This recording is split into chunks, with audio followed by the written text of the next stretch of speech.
ना रंगमंचावर आणणाऱ्या भद्रकाली प्रोडक्शननं आता व्हिजन 100 जाहीर करून टाकले। 1982 पासून तब्बल 50 नाटकं भद्रकालीनं आत्तापर्यंत रंगमंचावर आणली, तर येणाऱ्या काही वर्षात आणखीन 50 नाटकं रंगमंचावर आणण्याचा मानस भद्रकालीचा आहे। या संदर्भात आम्ही अधिक जाणून घेण्याचा प्रयत्न केलाय निर्माता प्रसाद कांबळी यांच्याकडून।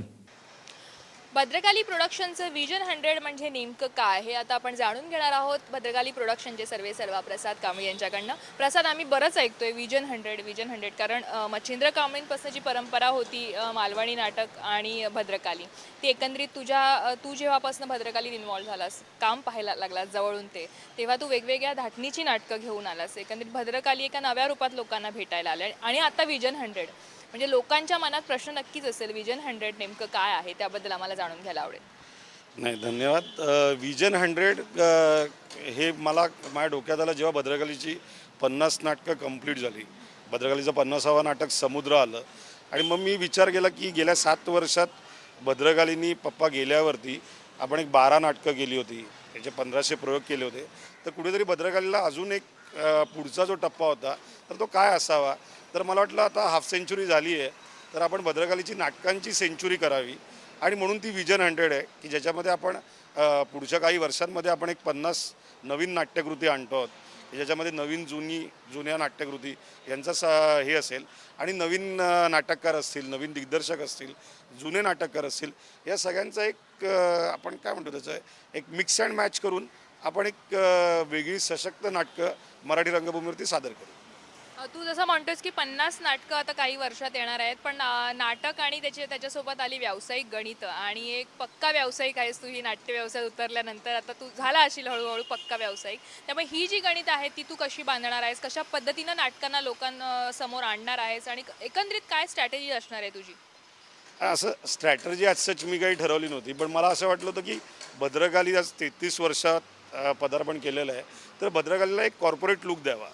म्हणजे मला वाटतं मराठी व्यावसायिक रंगभूमीवरती एक कॉर्पोरेट स्ट्रक्चर द्यावं भद्रकालीला आणि त्या दृष्टीने वेगवेगळ्या पद्धतीने मार्केटिंग असेल त्याचं, की आपण म्हणतो मराठी रंगभूमीला आर्थिक स्थैर्य नाही आहे तर ते कशा प्रमाणात देता यावं, त्याला समजा स्पॉन्सरर्स आपण आणले किंवा एक वेगळ्या पद्धतीने लोकांपर्यंत, म्हणजे ॲज इट इज माझं नेहमीचंच म्हणणं आहे की मराठी रंगभूमी ही नेहमीच रेव्हेन्यू जनरेशन मॉड्यूलमध्ये बाकीच्या मराठी एंटरटेनमेंट इंडस्ट्रीपेक्षा पुढे आहे, पण मला अजूनही वाटतं की त्याला एक भक्कम आणि एक फिक्स असं फायनान्शियल बॅकिंग असावं आणि त्या पद्धतीने प्रयत्न काही वेगळे झाले किंवा त्याचं जर समजा जे लॉजिस्टिक्स आहेत की इन्फ्रास्ट्रक्चर जे असतं प्रत्येक मराठी नाटकांच्या मागे की जी एक बॅकस्टेज टीम असते, तर मला वाटतं भद्रकालीची बॅकस्टेज टीम ही खूप भक्कम असल्यामुळे की ज्यांच्या पाठबळावरती आपण एवढे सगळे प्रयोग केले आहेत, तर मला वाटतं कुठेतरी तो पण एक USP आहे भद्रकालीचा या पुढच्या 50 नाट्यकृतींकडे बघताना, असं मला वाटतं।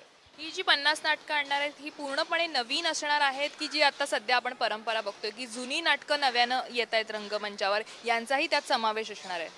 नाही, मी जी 12 नाटकं केली त्याच्यामध्ये फक्त वस्त्रण आणि पाणगो ही 2 नाटकं होती की जी पप्पांची आपण जे आपण 30 वर्ष भद्रकालीची सेलिब्रेट केली होती त्याच्यामध्ये आपण जुनी नाटकं केली होती।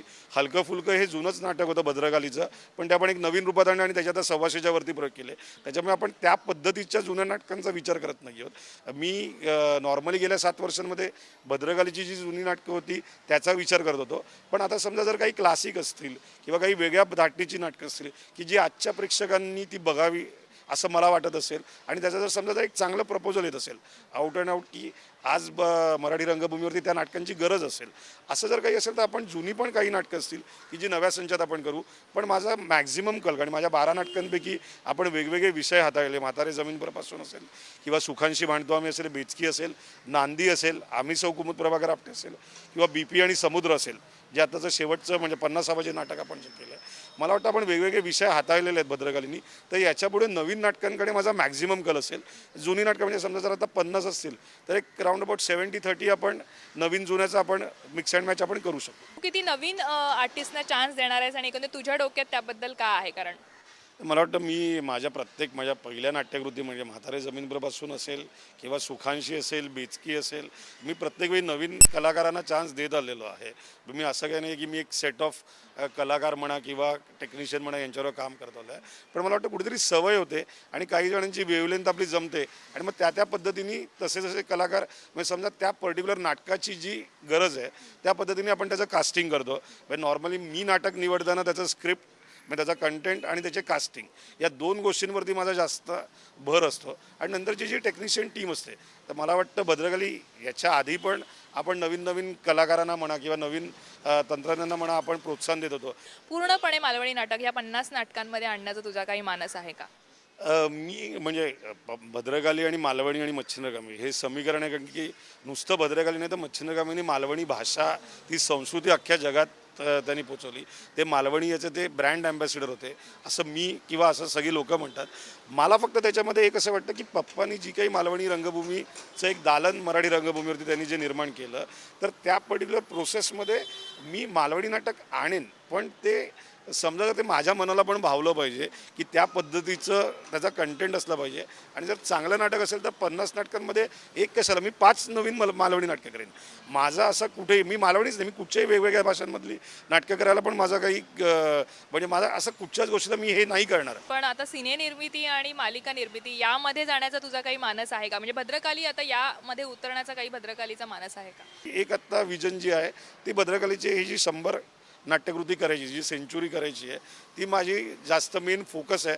आणि मला वाटतं की मी नॉर्मली त्या कासवाच्या गतीने जाऊन ते फोकस साध्य करणं हे माझं पहिलं एम असेल असं मला वाटतं. But at the same time T V क्षेत्र आणि सिनेसृष्टी याच्यामध्ये जर चांगलं काही झालं तर भद्रकाली वेगळ्या पद्धतीचंच त्यामध्ये पण कार्य करेल. निश्चित. आणि तुझ्या या नवीन विजनसाठी आमच्याकडनं खूप खूप शुभेच्छा. Thank you so much. Cameraman Amit कीरसह प्रणाली मोरे, साम टीव्ही, मुंबई.